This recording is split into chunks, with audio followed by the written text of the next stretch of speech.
പിതാവിൻ്റെയും പുത്രൻ്റെയും പരിശുദ്ധാത്മാവിൻ്റെയും നാമത്തിൽ ആമേൻ. കർത്താവായ ദൈവമേ, അങ്ങേ ഞങ്ങൾ സ്തുതിക്കുന്നു, വാഴ്ത്തുന്നു, ആരാധിക്കുന്നു, മഹത്വപ്പെടുത്തുന്നപ്പ. ത്രിയേക ദൈവത്തെ സ്തുതിക്കുന്നു, മഹത്വപ്പെടുത്തുന്നു, ആരാധിക്കുന്നു. ഹല്ലേലൂയ. നന്ദി പറയുന്നു പിതാവേ. ഈ 3 മണി സമയം കർത്താവിൻ്റെ പക്കലായിരിക്കാൻ എൻ്റെ ദൈവം അടിയനെ ഒരുക്കിയതിനെ ഓർത്ത് നന്ദിയോടുകൂടി സ്തുതിക്കുന്നു. പിതാവേ, ഈ കരുണയുടെ സമയം എല്ലാ മക്കളിലും എന്നിലും എൻ്റെ പ്രിയപ്പെട്ടവരിലും കർത്താവേ, എൻ്റെ ഈ പ്രാർത്ഥന കാണുന്ന ഓരോ മക്കളുടെ മേലും പരിശുദ്ധാത്മാവിനെ കൊണ്ട് നിറയ്ക്കണമേ അപ്പ. പരിശുദ്ധാത്മ വരദാനങ്ങളാൽ നിറയ്ക്കണമേ. അവിടുത്തെ 7 വരദാനങ്ങളാൽ പരിശുദ്ധാത്മാവായ ദൈവമേ ഞങ്ങളിൽ നിറയണമേ. കർത്താവായ ദൈവമേ, അവിടുത്തെ ദൂതഗണങ്ങളെ കൊണ്ട് ഞങ്ങൾക്ക് കോട്ട കെട്ടി ഞങ്ങളെ സംരക്ഷണം നൽകണമേ. എല്ലാ തിന്മകളിൽ നിന്ന് ഞങ്ങളെ സംരക്ഷണം നൽകണമേ എന്ന് പ്രാർത്ഥിക്കുന്നു. കർത്താവായ ദൈവമേ, ഇന്ന് തിരുവചനം വായിക്കുവാൻ അടിയനെ ഒരുക്കി അടിയന് ധ്യാനിപ്പാനുള്ള കൃപ തന്നതിനായി നന്ദി പറയുന്നു. കർത്താവായ യേശുവേ, യേശയ്യാ പ്രവാചകൻ്റെ പുസ്തകത്തിൽ നിന്ന് 40-ാം അധ്യായം വായിച്ചു കൊണ്ടിരുന്നപ്പോൾ ജനത്തിൻ്റെ ആശ്വാസത്തെക്കുറിച്ച് അവിടെ പരാമർശിക്കുന്നു. അതുപോലെ കർത്താവെ, അതുല്യനായ ദൈവത്തെക്കുറിച്ചും അവിടെ നിന്ന് പറയുന്നല്ലോ നാഥ. എന്നെ ഏറ്റവും കൂടുതലായിട്ട് സ്പർശിച്ച വാക്യം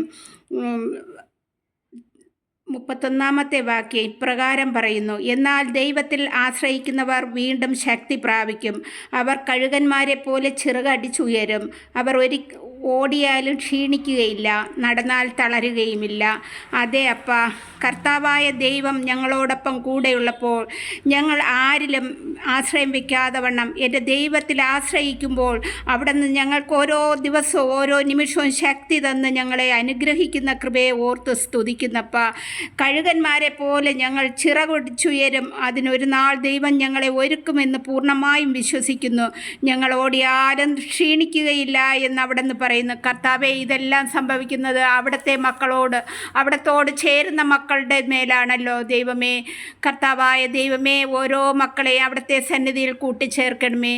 പിതാവേ, എൻ്റെ ഈ പ്രാർത്ഥന കേൾക്കുന്ന ഓരോ മക്കൾക്കും ശക്തി നൽകി അനുഗ്രഹിക്കണമേ. അവരുടെ എല്ലാ ആവശ്യങ്ങളിലും എൻ്റെ കർത്താവിൻ്റെ കൃപയും സാന്നിധ്യവും കൂടെ ആയിരിക്കണമേ അപ്പ. ഇല്ലായ്മയിൽ കഴിയുന്ന ഓരോ മക്കളെ അവിടെ നിന്ന് അനുഗ്രഹിക്കണമേ എന്ന് പ്രാർത്ഥിക്കുന്നു ഈശോപ്പ. ഓരോ ദിനവും അവിടത്തോട് ചേർന്നിരിപ്പാനുള്ള കൃപാവരം അടിയന് തന്ന് അനുഗ്രഹിക്കണമേ. അനേകം മക്കളെ ഓർത്ത് പ്രാർത്ഥിപ്പാനുള്ള കൃപ തരണമേ എന്ന് പ്രാർത്ഥിക്കുന്നു നാഥാ. സ്തോത്രം ചെയ്യുന്ന കർത്താവായ യേശുവേ, അടിയൻ്റെ ഈ പ്രാർത്ഥന കേട്ട കൃപയ്ക്കായി സ്തോത്രം. മാനവും മഹത്വവും അവിടെ നിന്ന് എടുക്കണം. സർവ്വതും യേശുവിൻ്റെ ധന്യമുള്ള നാമത്തിൽ കേൾക്കുമാറാകണം. ആമേൻ.